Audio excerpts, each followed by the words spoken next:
Навіщо купувати савоярді в магазині, якщо вдома вони виходять набагато дешевші та смачніші? Я покажу покроковий рецепт, після якого вони вийдуть у вас з першого разу. Поїхали!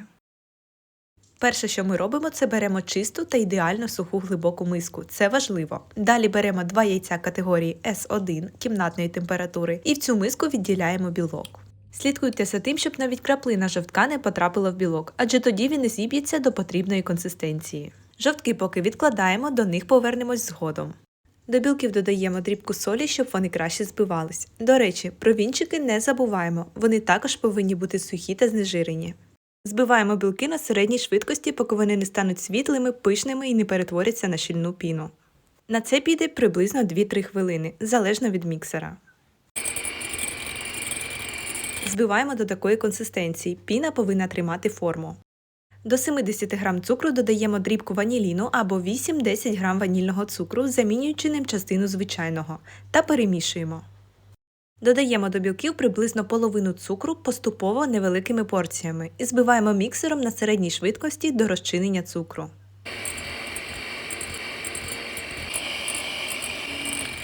Якщо вам здається, що білки вже достатньо збиті, перевірте, чи тримаються вони на вінчиках і не сповзають з миски. Якщо сповзають, як в мене, збиваємо ще трохи. Це один з головних етапів, який потрібно обов'язково виконати правильно. Саме від нього залежить легкість і об'єм савоярді.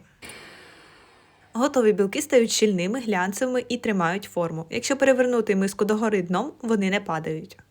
Також важливо не перезбити їх до сухості, інакше буде важко об'єднати з іншими інгредієнтами. Білки відставляємо в бік і переходимо до жовтків. Перекладаємо їх у миску, додаємо другу половину цукру і збиваємо міксером. Вінчики після білків можна не мити. Збиваємо на середній швидкості до світлої, густої і кремової консистенції.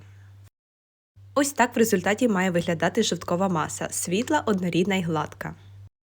Тепер до білків додаємо борошно. Нам знадобиться 60 г. До нього додаємо 15 г кукурудзяного або картопляного крохмалю. І добре перемішуємо. Якщо крохмалю немає, просто замініть його борошном. Через сито просіємо половину отриманої суміші прямо до білків. Далі на просіяне борошно виливаємо половину жовткової маси.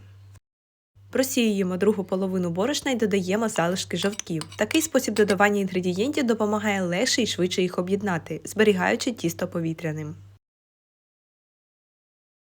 Тепер обережними рухами лопатки перемішуємо тісто в одному напрямку, поки маса не стане однорідною. Головне не мішати занадто швидко, хаотично чи довго.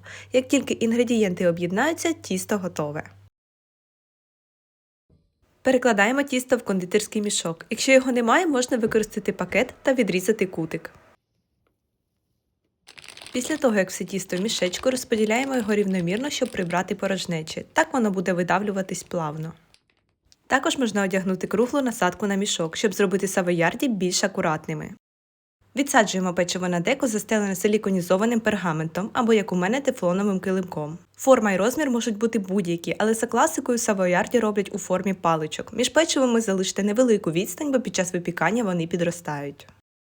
Далі посипаємо печиво цукровою пудрою. Можна зробити це в 2 етапи з перервою приблизно в 1 хвилину, щоб пудра краще вібралась і утворила більш хрустку скоринку.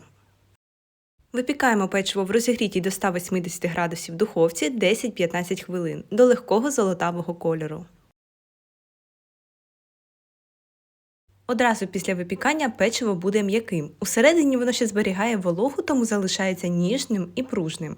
Тому для того, щоб воно набуло хрусткої текстури, ставимо підсушуватись при 100 градусах 15 хвилин. Потім повністю охолоджуємо і отримуємо ідеальне печиво для десертів. З цієї кількості інгредієнтів виходить 1 деко печива. Раджу замішувати тісто максимум на 2 порції, щоб воно довго не стояло. І відсаджуйте тільки на охолоджене деко. Якщо вам сподобалось відео, ставте лайк, підписуйтесь на канал і залиште коментар. До зустрічі в наступному відео.